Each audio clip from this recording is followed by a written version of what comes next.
La tormenta nos azotó mientras nos tambaleábamos desde el bote salvavidas hasta la plataforma metálica, agarrándonos al resbaladizo metal.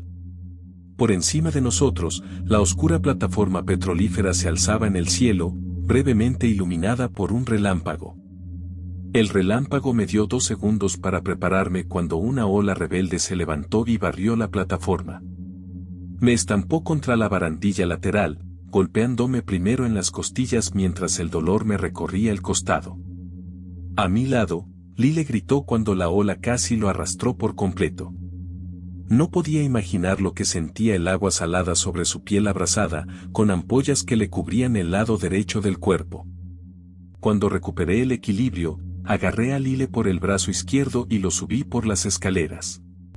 Tuvimos un breve descanso entre las olas y tuvimos que aprovecharlo. En cuestión de segundos, nos trasladamos de la plataforma a un lugar más seguro bajo la plataforma petrolífera. Ernesto nos seguía gritando que siguiéramos avanzando. Llevaba un equipo de supervivencia de color naranja brillante colgado de un hombro y una linterna en una mano. Otra ola se abalanzó sobre nosotros y sacudió toda la estructura. Volví a chocar contra la barandilla y caí, con el duro borde metálico rozándome las espinillas. Esta vez conseguí agarrarme a Lyle. Gritaba de dolor delirante. «Aguanta, amigo», le dije, «pronto te curaremos». Esperaba que no oyera la temerosa incredulidad en mi voz. Mientras tiraba de Lyle hacia arriba, miré detrás de nosotros y vi la amarra atada al pequeño bote salvavidas. Con esta tormenta, la barandilla no duraría mucho. Los relámpagos volvieron a iluminar el océano alrededor de la plataforma. Siguió un trueno largo y estrepitoso. Esperaba que encontráramos alguna forma de pedir ayuda. Sin embargo, el hecho de que toda la estructura estuviera completamente a oscuras no me daba esperanzas. Normalmente, estas cosas estaban iluminadas como árboles de Navidad por la noche, pero no esta. Por fin salimos del mar embravecido y llegamos a la parte inferior de la plataforma. Una gran puerta metálica nos bloqueaba el paso. Lo intenté, pero estaba cerrada por el otro lado. Golpeé la puerta y pedí ayuda. ¿Hay alguien ahí? ¿Hola? Nuestro pesquero se hundió. Por favor, déjenos entrar. Muévete, dijo Ernesto, dando un paso adelante con la pequeña y ligera hacha en una mano. Debía de ser del equipo de supervivencia. Pero antes de que pudiera golpear la puerta, un metal chirrió, deslizándose desde el otro lado. La puerta se abrió de golpe antes de que nadie pudiera tocarla. Ernesto y yo compartimos una rápida mirada antes de que él iluminara con su linterna la puerta recién agrietada. ¿Hola? Solo la tormenta, cada vez más violenta, respondió desde todas partes. Ernesto alargó la mano y empujó la puerta hasta abrirla del todo, iluminando el interior con su linterna. El pasillo era utilitario y estaba completamente oscuro. No había señales de ninguna tripulación. ¿Hola? Ernesto volvió a llamar. Aún así, no hubo respuesta. ¿Seguro que no has abierto tú la puerta?, me preguntó. Me vio intentar abrirla. Estaba cerrada. Dije. Lyle gimió a mi lado. Ernesto comprobó la frente de Lyle antes de dirigirme una mueca. Teníamos que llevar a Lyle dentro y curarle las quemaduras. Atravesamos la puerta y entramos en el pasillo interior. Con la puerta exterior cerrada tras nosotros, nos quedamos de pie, esperando a que ocurriera algo. Yo ayudaba a sostener a Lyle, con las piernas inestables mientras se balanceaba y gemía. Tras un largo momento, Ernesto se acercó a la puerta más cercana a nuestra izquierda y alumbró la habitación. «Estamos en los alojamientos», dijo. «Esta es una habitación con literas». Lyle y yo nos aventuramos hacia adelante y echamos un vistazo al interior, viendo que la habitación de las literas parecía estar todavía en uso. Las camas estaban bien hechas y la habitación estaba llena de efectos personales. Había fotos familiares pegadas a las paredes. Ernesto entró y probó el interruptor de la luz. No funcionó. «No pasa nada», Haremos que funcione, dije, tirando de Lile hacia la habitación y dirigiéndole a una cama. Se tumbó sobre el lado izquierdo sin que nadie se lo pidiera. Ernesto dejó el botiquín de emergencia en el suelo junto a la litera y sacó el de primeros auxilios, entregándomelo. Luego sacó otra linterna. Arréglalo, dijo. Voy a ver si encuentro una radio. Asentí distraídamente, preocupado por Lile. Tenía un aspecto horrible. El fuego había causado graves daños. Pudimos estabilizarlo, pero pronto necesitará ir al hospital. Ernesto esperó un momento mientras yo encendía la linterna y me sentaba cerca para que pudiera ver lo que hacía. Luego se aventuró a salir al pasillo, siguiendo el haz de la linterna como un cachorro a su madre. Yo tenía una formación rudimentaria en primeros auxilios, al igual que todos los que trabajaban en nuestro pesquero, ahora en el fondo del océano, si no de camino. Trabajé lo mejor que pude para tratar las quemaduras, pero no había mucho que pudiera hacer. Conseguí darle a Lile un par de analgésicos de venta libre, pero dudaba que sirvieran de mucho, si es que servían de algo. Cuando hube hecho todo lo que pude, me di cuenta de que habían pasado 10 o 15 minutos y Ernesto aún no había vuelto. De pie, con la linterna en la mano, miré a Lile. Estaba semi-inconsciente, emitiendo sonidos de dolor y murmurando entre dientes. No creí que fuera a ir a ninguna parte, así que salí al pasillo y me adentré en los alojamientos, iluminando las habitaciones vacías a medida que avanzaba. Llamé cuando llegué a una intersección en T. Si contestaba, no le oía. Nunca había estado en una plataforma petrolífera, así que no tenía ni idea de a dónde iba. Lo único que sabía era que era tan grande como un edificio de oficinas y que tenía el mismo número de habitaciones. Fui a la izquierda por el pasillo, pasando por una sala común, un gimnasio y un economato. Todos parecían abandonados en mitad de un turno. Al no encontrar nada en esta planta, subí las escaleras hasta la siguiente. Al salir de la escalera, vi a un hombre sentado en el suelo en medio del pasillo, de espaldas a mí. Estaba sentado como meditando, con las piernas cruzadas y las manos sobre las rodillas. Llevaba en la cabeza un extraño gorro que parecía hecho con gruesas líneas de tela oscura que se extendían hasta debajo del cuello. Una especie de capucha, pensé. Hola, dije, sintiéndome repentinamente incómodo. El hombre no se movió. Me acerqué a él, con el corazón dándome golpecitos en las costillas. ¿Te encuentras bien? Seguía sin contestar. Llegué a 3 metros de él antes de detenerme, mirando fijamente lo que al principio pensé que era una gorra. Pero lo que yo creía que eran gruesas líneas de tela se movían de forma independiente. Parecían dedos largos y oscuros que masajeaban el cuero cabelludo del hombre con movimientos suaves y rítmicos. ¿Pero qué? La cabeza del hombre se echó directamente hacia atrás, seguida de un coro de fuertes crujidos y estallidos cuando su columna se replegó sobre sí misma. Me miró fijamente con sus ojos invertidos, la barbilla apuntando directamente al techo. Fue entonces cuando vi aquellos dedos oscuros y extraños extendidos sobre su rostro, sin llegar a ocultar del todo sus facciones. Esos extraños dedos se ramificaron, abriendo la cara del hombre como una flor sangrienta y revelando una boca grotesca lo bastante grande como para morder una pelota de softball. Al caer hacia atrás, los brazos del hombre crujieron al invertirse en sus órbitas.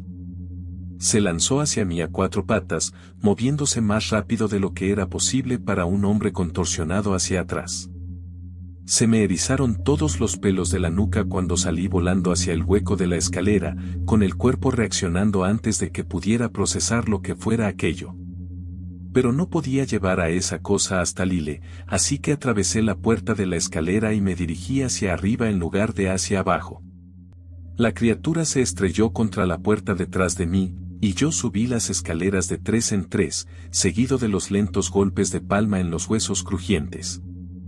Pasé la puerta del piso siguiente, subí un tramo más de escaleras y me lancé por una puerta junto a un gran tablón en la pared. La criatura siguió persiguiéndome por el pasillo, pasando junto a más habitaciones, hasta que llegué a una puerta que daba al exterior. La lluvia me golpeaba desde la izquierda mientras corría por un pasillo exterior, con el mar rugiendo furiosamente debajo. El ruido de la tormenta enmascaraba el de mi perseguidor, y una parte de mí se aferró a la posibilidad de que hubiera dejado de seguirme. Miré hacia atrás por encima del hombro, alumbrando con la linterna detrás de mí, y vi que la criatura estaba allí, persiguiéndome. Se abalanzó sobre mí, con aquella extraña boca bostezando, los dientes triangulares muy separados brillando en el haz de luz de la linterna. Incapaz de decidirme entre correr o luchar, entré en pánico y tropecé con mis propios pies, cayendo de espaldas sobre la rejilla de acero antideslizante. Me eché hacia atrás y lancé la linterna hacia la cabeza de la criatura, que cayó sobre mí. Fue un error. La boca del tamaño de una cara, con sus 6 labios triangulares, se cerró alrededor de la herramienta, engullendo también varios de mis dedos. La mordedura me cortó los dedos y la linterna de plástico. Gritando, empujé a la criatura con la mano izquierda, sorprendido al comprobar que no pesaba ni de lejos lo que esperaba. Para un hombre de ese tamaño, habría supuesto 90 kilos, pero apenas pesaba la mitad. Sin dejar de empujar con la mano izquierda, levanté las piernas y apreté los pies contra el cuerpo de la criatura. Luego di una patada hacia la barandilla.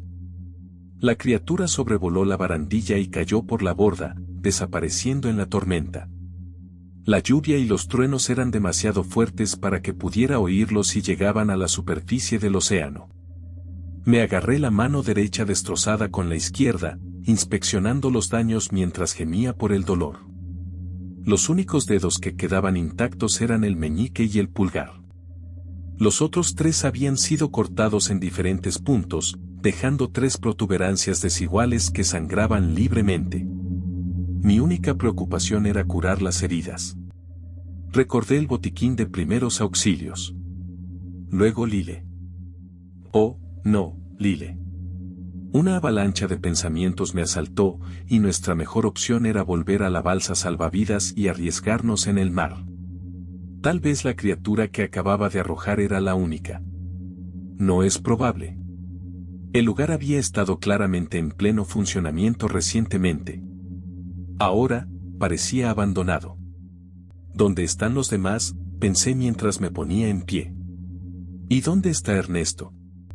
Me moví en la oscuridad y bajo la lluvia torrencial, volviendo por donde había venido. Evité mirar por encima de la barandilla. Cuando estaba a 2 metros de la puerta, ésta se abrió, congelándome en el sitio. Pero reconocí la forma.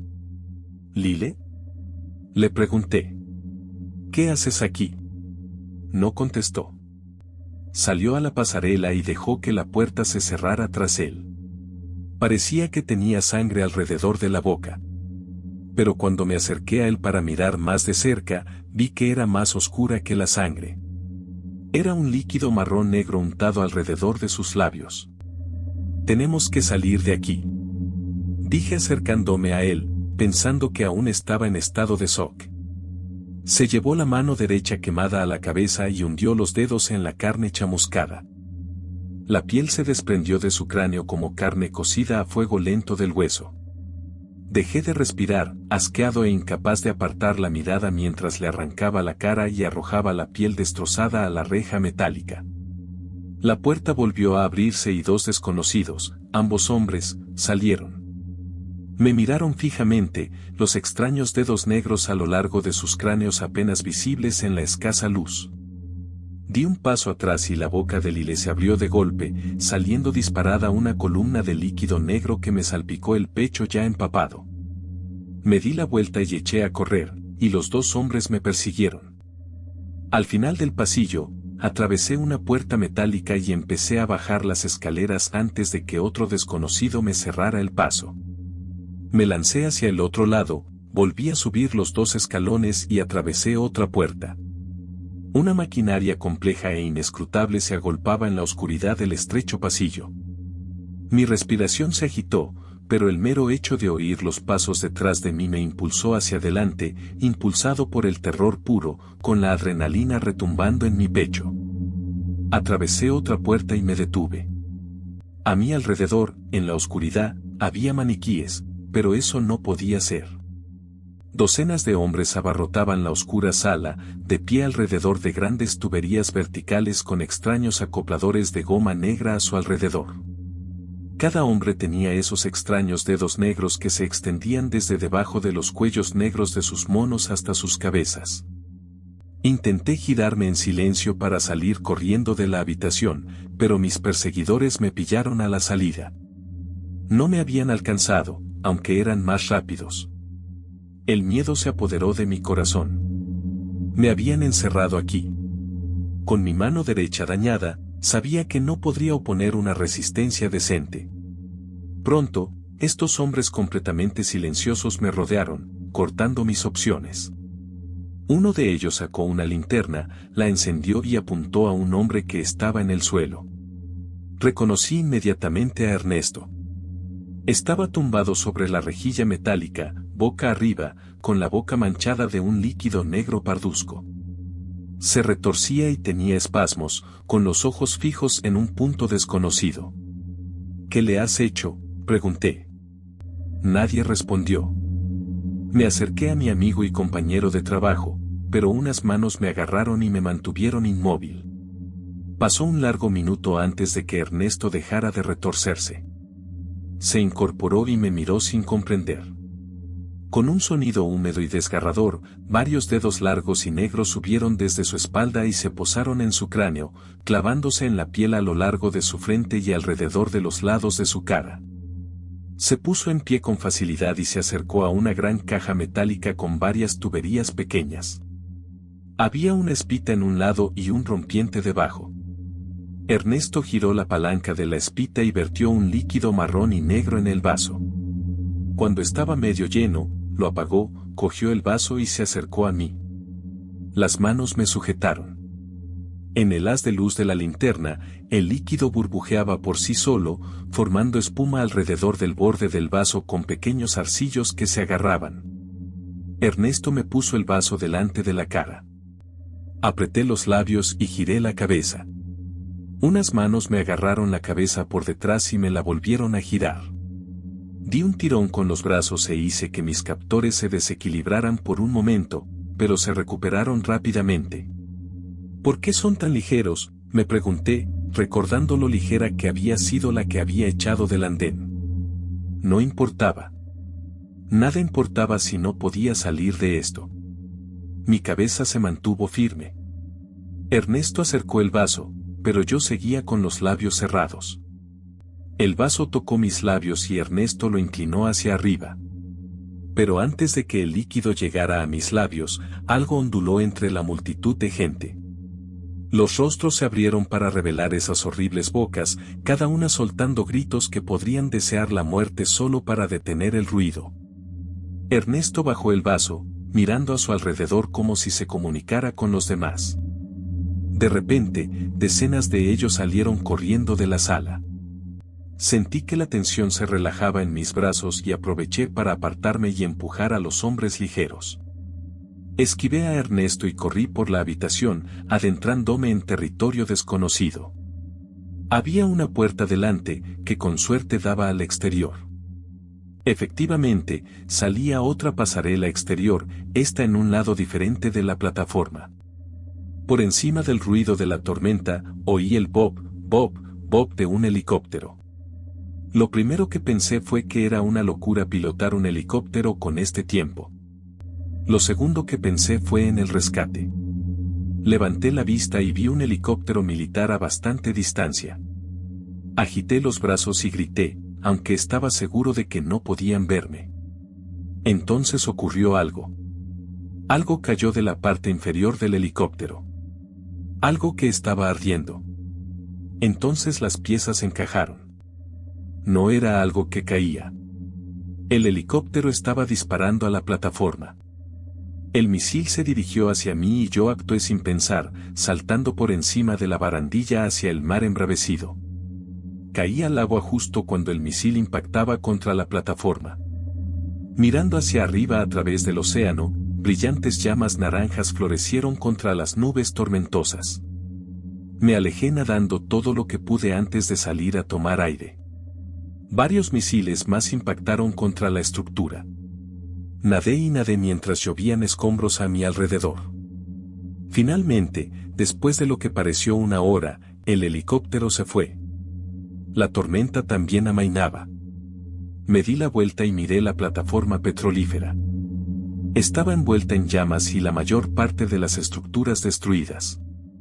Algo me llamó la atención a la izquierda y miré para ver la balsa salvavidas que Lyle, Ernesto y yo habíamos cogido de nuestro pesquero hundido. Estaba flotando, como esperándome. Nadé hasta ella y me arrastré, tirándome en un montón y resoplando por mis esfuerzos. Permanecí así un buen rato hasta que oí que se acercaban los barcos. Me incorporé y vi llegar a la caballería, la guardia costera y la marina. Respirando aliviado, les saludé con la mano hasta que los focos me tocaron. Estaba salvado. Rezo una oración mientras el helicóptero se posa en la plataforma de aterrizaje. El sol salpica de colores brillantes el horizonte y toca el borde de un océano que parece no tener fin. Dios es un creador magnífico, pienso. Es un pensamiento nacido de la costumbre y no de la verdadera apreciación, y mi atención pronto se desvía hacia el asunto que tengo entre manos. Miro por la ventanilla del helicóptero en busca de señales de vida en la plataforma y no encuentro ninguna. ¿Cómo es posible que de la noche a la mañana 134 personas hayan enmudecido? Como miembro de la Guardia Costera, nunca he oído hablar de algo así, pero tampoco sé nada de plataformas petrolíferas ni de sus peligros. ¿Podría ocurrir algo así? Durante el viaje en el helicóptero de la empresa, supuse que habían tenido un fallo en el equipo. Un apagón, tal vez. Algo que desconectara internet y la radio. Mientras acribillaba a preguntas al piloto del helicóptero, descubrí que no era probable. Pero eso fue antes de que uno de mis dos acompañantes, los señores Jeffes y Engelman, le dijera al piloto que dejara de hablarme. Los dos hombres, que trabajan para la compañía petrolera, lucharon para impedirme participar en esta misión de rescate. Y solo se dieron cuando les amenazamos con enviar un helicóptero de la Guardia Costera desde nuestro lado. Después de todo, la noche anterior habíamos recibido una extraña llamada de socorro desde la plataforma. Pero la voz citada era confusa, y la transmisión estática hasta el punto de ser ininteligible. Cuando no pudimos volver a localizar a nadie en la plataforma, supimos que algo pasaba. Pero hasta ahora, el tiempo no había cooperado para un vuelo seguro. A pesar de que el mar está en calma y el cielo despejado, siento un profundo malestar al bajar del helicóptero y subir a la plataforma. Jeffes y Engelman desembarcan detrás de mí.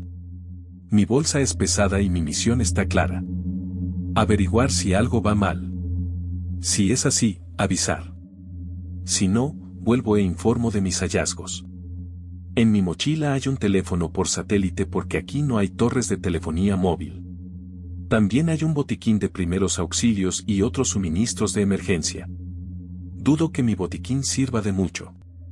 Esta plataforma debe tener una enfermería con todo lo que pueda necesitar y más. Jeffes, Engelman y yo nos alejamos del helicóptero. Espero que el motor se apague, o al menos disminuya la velocidad. Mientras el piloto nos espera. Así que cuando los rotores se aceleran y me giro para ver cómo el helicóptero despega de nuevo, suelto la bolsa y agito las dos manos. Espera. Grito. Se supone que debes esperar. No sirve de nada. El helicóptero se eleva en el cielo y luego se inclina, volviendo hacia tierra firme. Me vuelvo para mirar a Jeffes, que le dijo al piloto que dejara de responder a mis preguntas durante el trayecto. Es un hombre de rostro cruel, ojos inexpresivos y la complexión de un ala cerrada de la NFL. Lleva pantalones cargo y una sudadera con capucha y botas negras, y en una mano lleva una gran bolsa de lona en la que no había reparado antes. Volverá en cuanto le llamemos, me dice Jeffes. No hay de qué preocuparse. Miro a Engelman, que lleva una gorra calada hasta las cejas teñidas de rojo. Una poblada barba marrón rojiza ocupa la mitad inferior de su rostro. Viste de forma similar a Jeffes, aunque en lugar de una sudadera con capucha, lleva una chaqueta negra impermeable.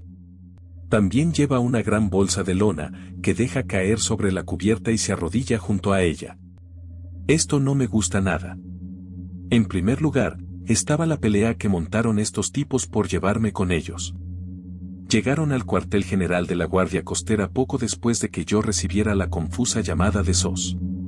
Les recordé jurando que todo iba bien cuando mi comandante empezó a hacerles preguntas.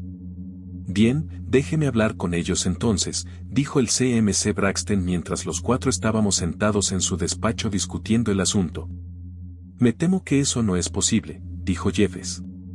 La comunicación es a través de nuestras líneas encriptadas.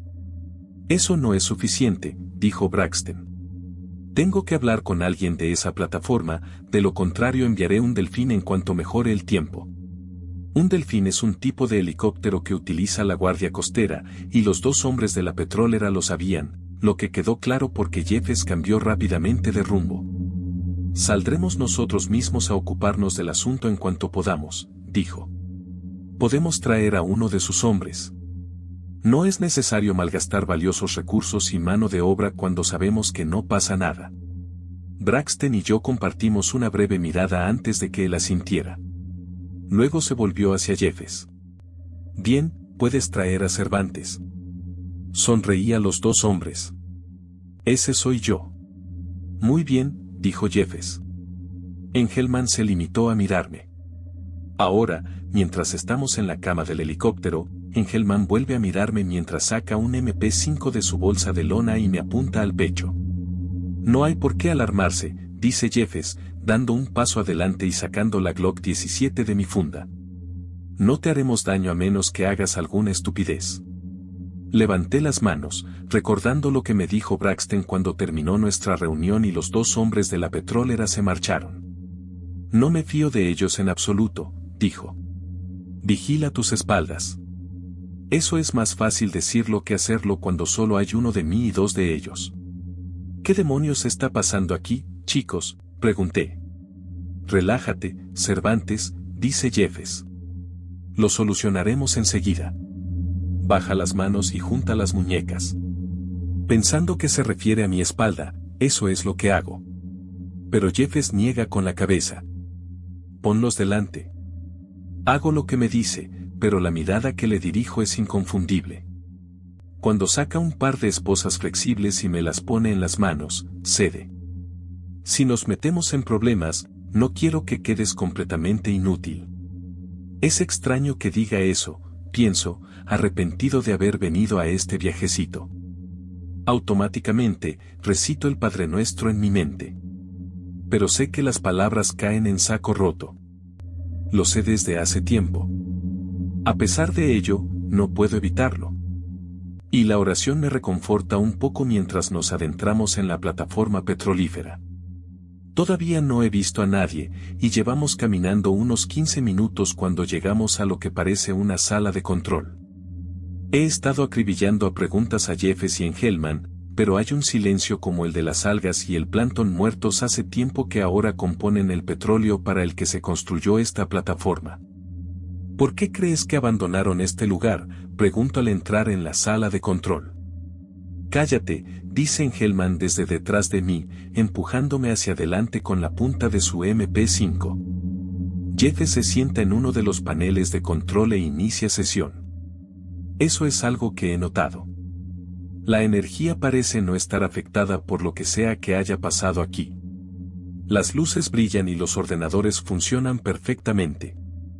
Jeffes abre una cámara y busca en las imágenes, avanzando por lo que parece un día normal de trabajo.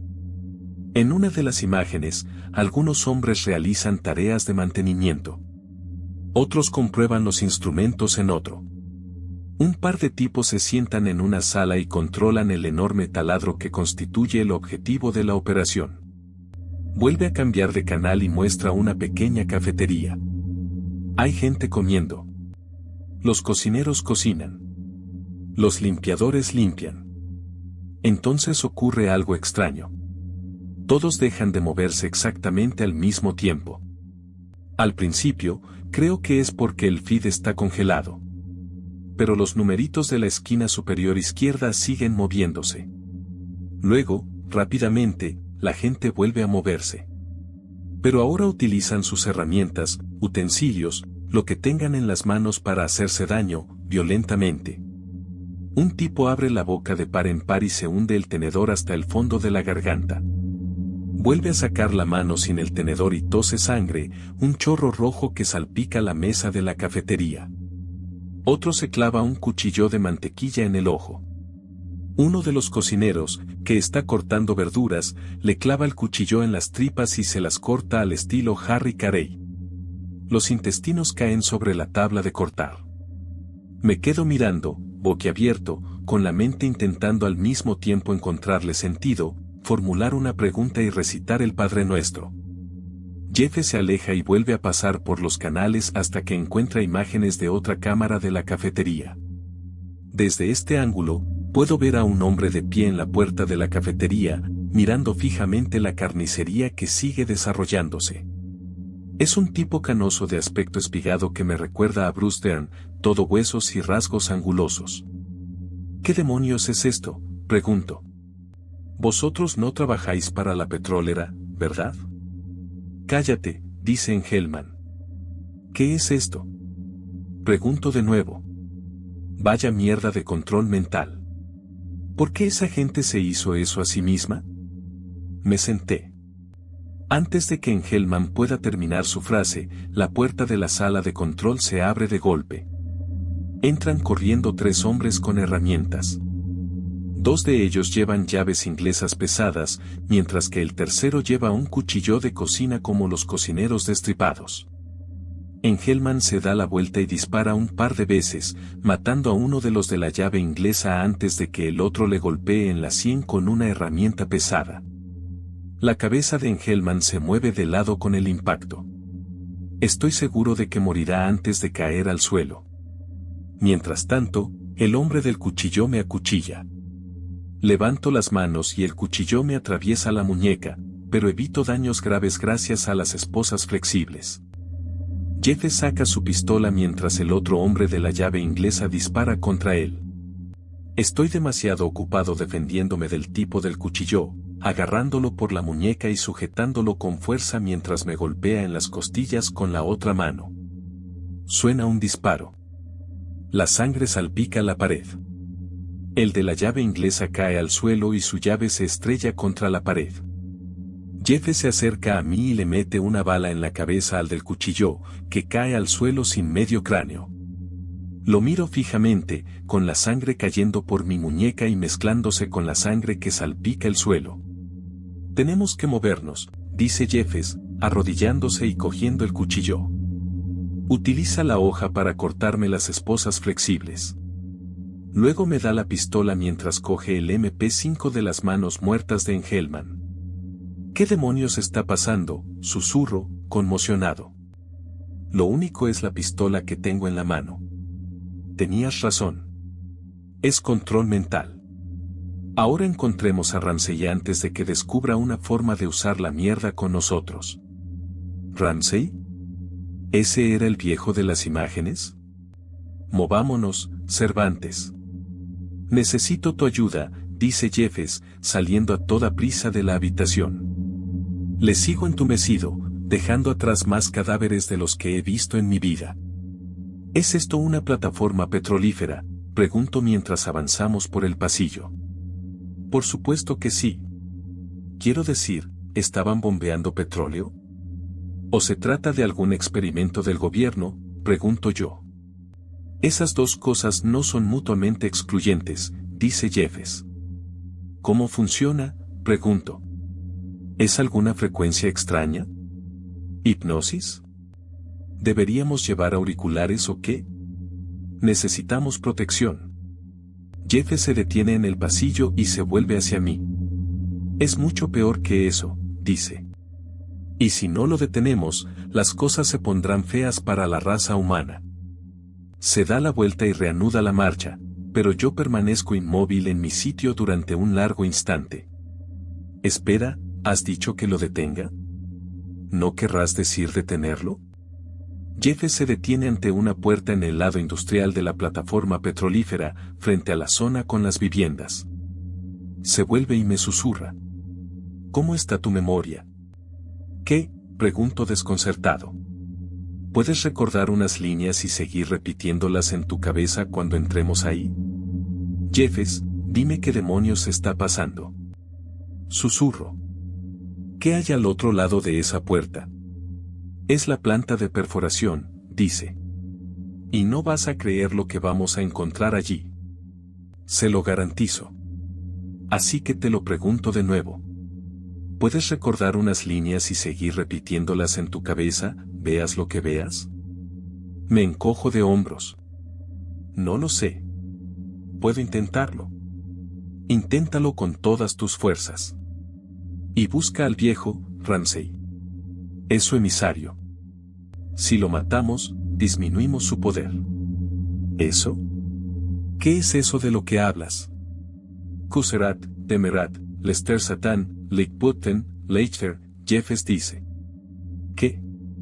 Esas son las líneas que necesitas recordar. Jeffes las repite otra vez. Y luego una vez más. Luego me hace repetirlos varias veces, corrigiendo mi pronunciación hasta que la domino. Es extraño. Pero al pronunciar las palabras, casi puedo sentir su poder.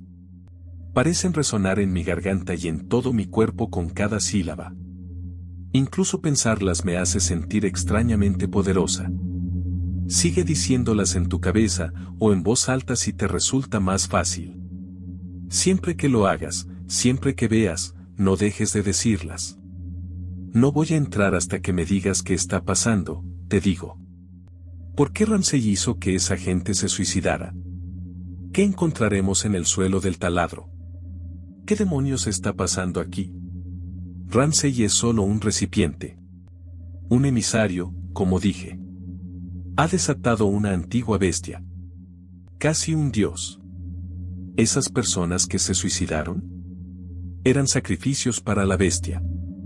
La ayudaron a crecer aún más poderosa. Así que eso es lo que hay al otro lado de esa puerta. La bestia. Y con suerte Ramsay. Pero ya saben que estamos aquí. Así que no me gustan nuestras probabilidades. Pero tenemos que intentarlo. ¿Qué pasa si fracasamos? Digamos que hay un plan de respaldo. Un plan de respaldo que implica una bomba muy grande lanzada sobre esta plataforma petrolífera. Pero hay dudas sobre si esa bomba funcionará realmente o si simplemente hará más poderosa a la bestia. Sacudo la cabeza desconcertado. Vamos, hijo. Jeffes dice. Eres miembro de la Guardia Costera de los Estados Unidos y la costa está en peligro. Demonios, todas las costas del mundo están en peligro. Así que hagamos esto. ¿Estás preparado? Trago saliva y asiento con la cabeza, mientras vuelvo a recitar el Padre Nuestro. Sigue recitando las palabras, dice Jeffes. Luego se vuelve hacia la puerta y, sin esperar, la abre de un tirón. Me apresuro a entrar detrás de él, y me quedo mudo ante una enorme criatura que se aferra a las paredes del suelo del taladro, extendiéndose 30 o 40 pies junto al taladro mismo. La bestia está hecha de una amalgama de humanos fundidos y criaturas marinas, y no tiene una forma coherente, como una especie de musgo u hongo que crece en la pared de una cueva. Dejo inmediatamente de recitar las palabras en mi cabeza, sintiendo que 100.000 voces antiguas se introducen en mi mente con dedos afilados y putrefactos. Justo cuando esos dedos se deslizan en las profundidades de mi mente, me obligo a pronunciar las palabras, Kuserat, Temerat, Lester Satan, Reed Button, Litter. Los dedos retroceden, las voces se desvanecen pero no desaparecen del todo. Nunca había sentido algo así, y su magnitud me hace sentir un vértigo aterrador. El poder de la criatura, la forma en que los dedos se sintieron cuando llegaron a mi mente. Es demasiado para comprenderlo. He creído en Dios toda mi vida, y siempre he esperado algún tipo de interacción con Él, algún tipo de señal de que realmente existe. Todas esas oraciones sin respuesta, todos esos tiempos oscuros en los que había pedido ayuda y solo había recibido silencio a cambio de mis más sinceras súplicas. Todo el dolor, la angustia, la decepción. Sin embargo, he cargado con los últimos jirones de mi fe. Ahora, estoy ante un ser que está hecho de todas las cosas y que intenta hablarme. Aunque todavía estoy recitando las palabras en mi mente, me doy cuenta de que estoy en presencia de un verdadero Dios. Es lo más asombroso que he experimentado nunca. Pero sigo pronunciando las extrañas palabras que Jeffes me enseñó, porque quiero que lo que ocurra a continuación cuente de verdad. Quiero que sea por mi propia voluntad. Quiero demostrarle a este Dios lo que estoy dispuesto a hacer por él. Delante de mí, Jeffes dispara el MP5 salvajemente a la criatura. Decenas de bocas chillan desde toda la viga. Levanto la pistola, apunto a Jeffes y aprieto el gatillo. La bala le da en la espalda. Cae al suelo y yo corro hacia él, apartándole el arma de una patada. Jadeante, me mira con ojos llenos de dolor y traición. ¿No dijiste las palabras?, pregunta débilmente. Sacudo la cabeza. Todo esto es cosa mía. Es por mi propia voluntad. Llevo toda la vida esperando encontrarme con Dios, y no intentaré matarlo ahora. Ese no es Dios, dice Jeffes. Tal vez no, digo, apuntando la pistola a su cabeza. Pero es real, así que me arriesgaré. Aprieto el gatillo, cortando la cabeza de Jeffes. Luego tiro la pistola al suelo y me arrodillo frente a la criatura. En cuanto dejo de recitar las palabras en mi mente, siento como esos dedos hechos de voces se adentran aún más en mí. Esta vez, los dejo entrar. Y mientras mi esencia es desmontada por este Dios real y vivo, no puedo evitar sentir terror absoluto y pura dicha. El zumbido del motor del barco reverberaba suavemente a través de la estructura y en el sillón del timón en el que estaba sentado. Las olas del mar creaban un ritmo a medida que la embarcación las atravesaba. Estaba oscuro y me había asegurado de que las luces de marcha estuvieran apagadas. Timón en mano, dirigí el barco solo con los instrumentos, aunque me mantuve alerta por si había otras embarcaciones.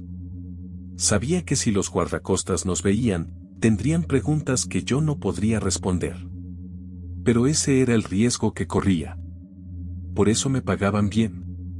No lo suficiente para permitirme un barco como este, pero sí para cuidar de lo que quedaba de mi familia.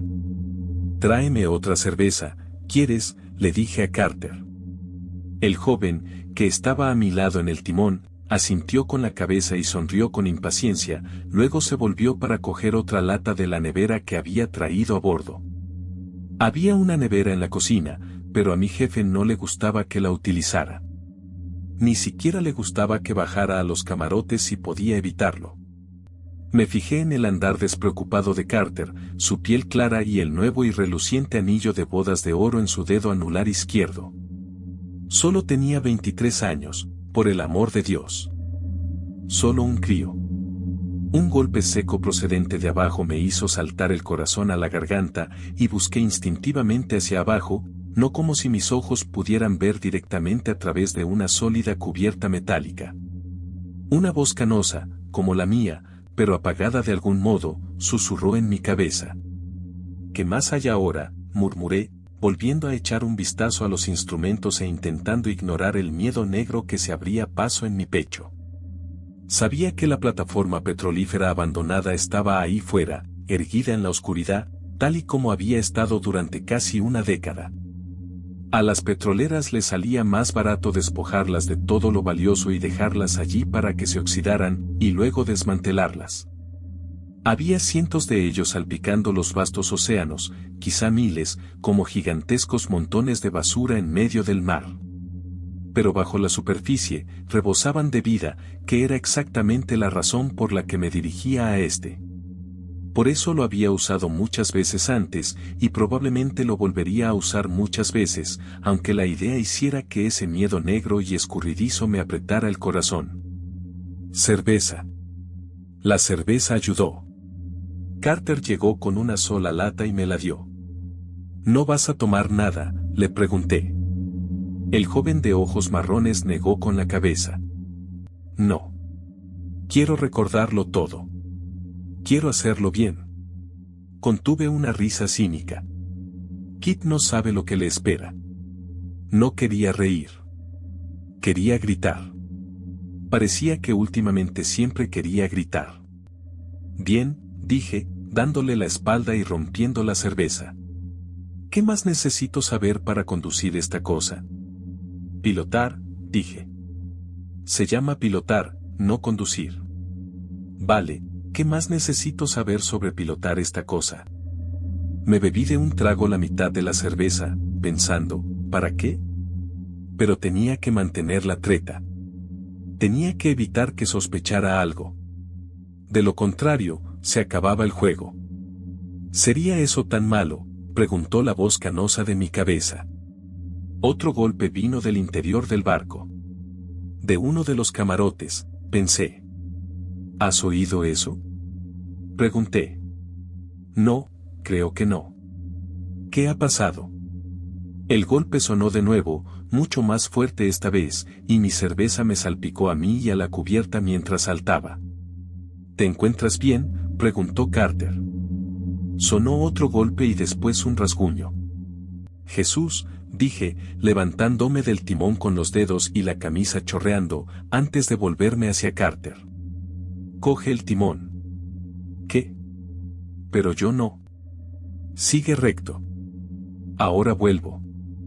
Salí de la cabina y bajé las escaleras hacia los camarotes. Mientras avanzaba, saqué la pistola y quité el seguro con el pulgar. Le disparé en la cabeza, susurré mientras me iba. Lo juro, le disparé en la cabeza. En el último peldaño, el miedo negro me estrujó el corazón, obligándome a detenerme y agarrarme el pecho con la mano libre.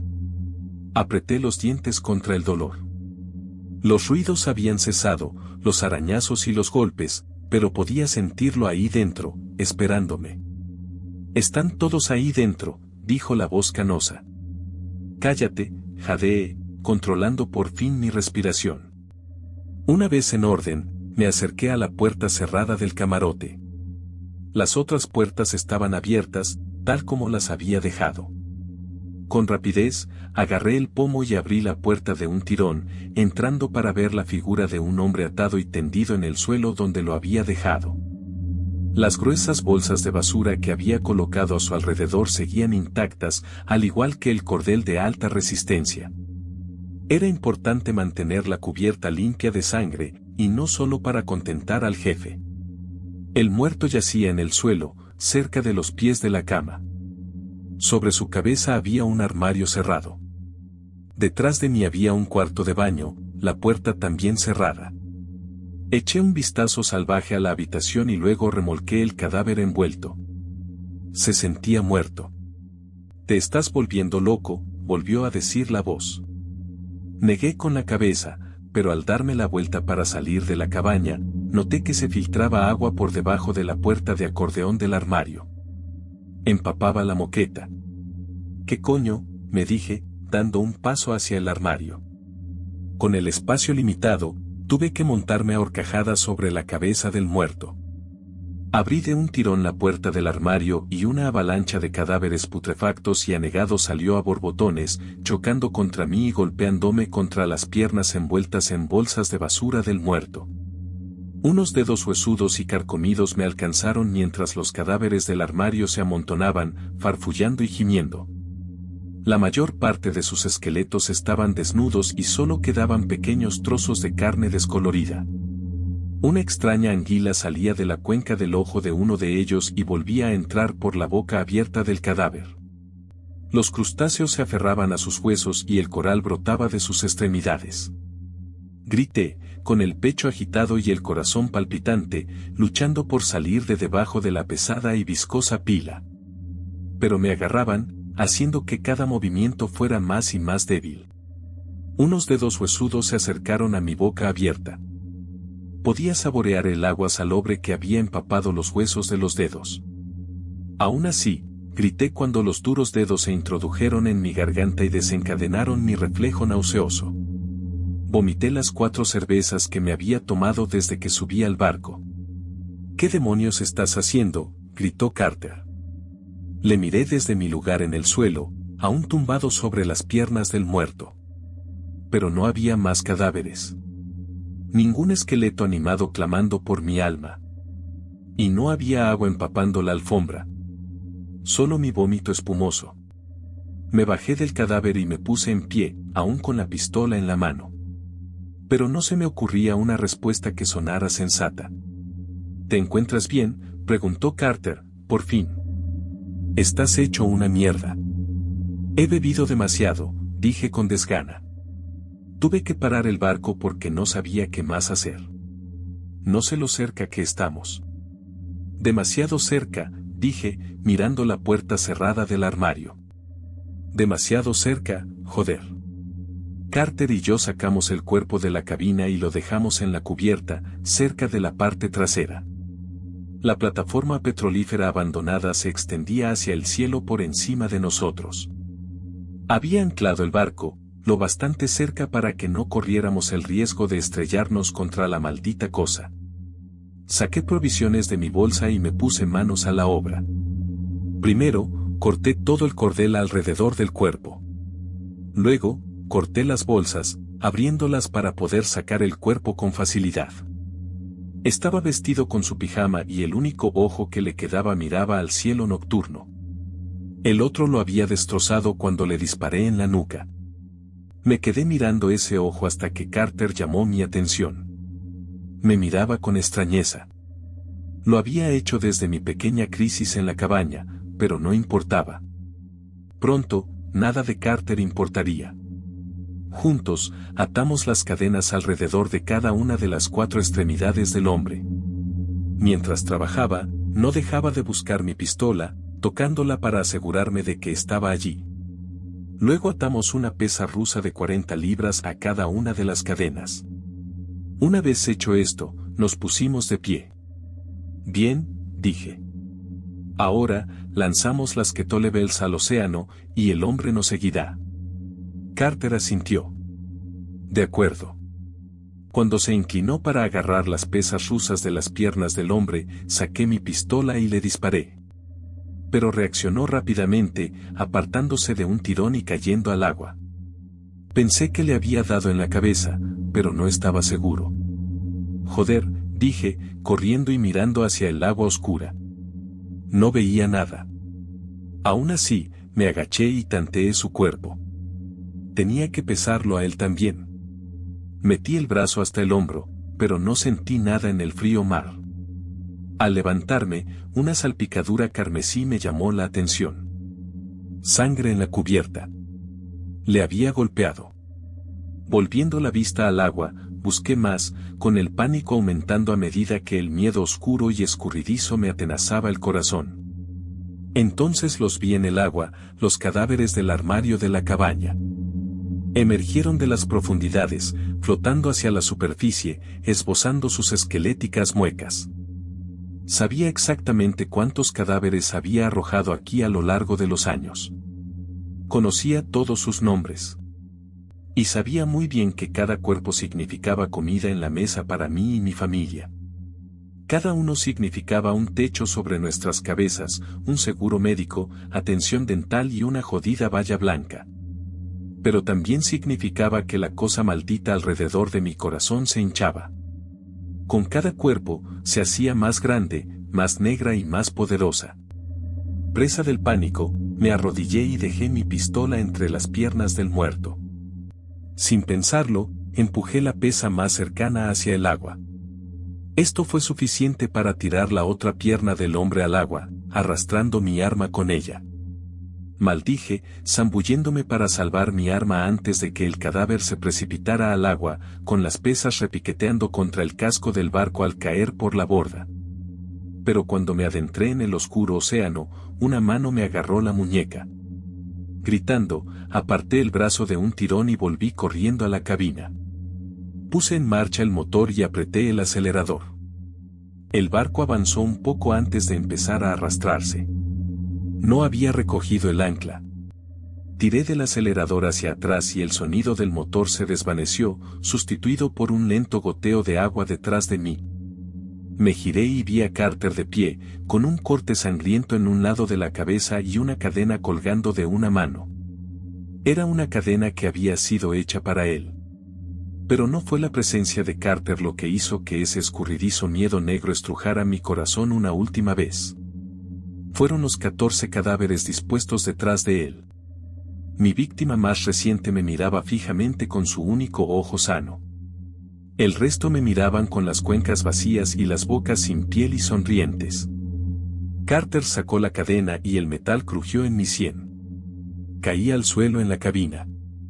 Y entonces vinieron a por mí. No había escapatoria. Solo me esperaba una tumba de agua.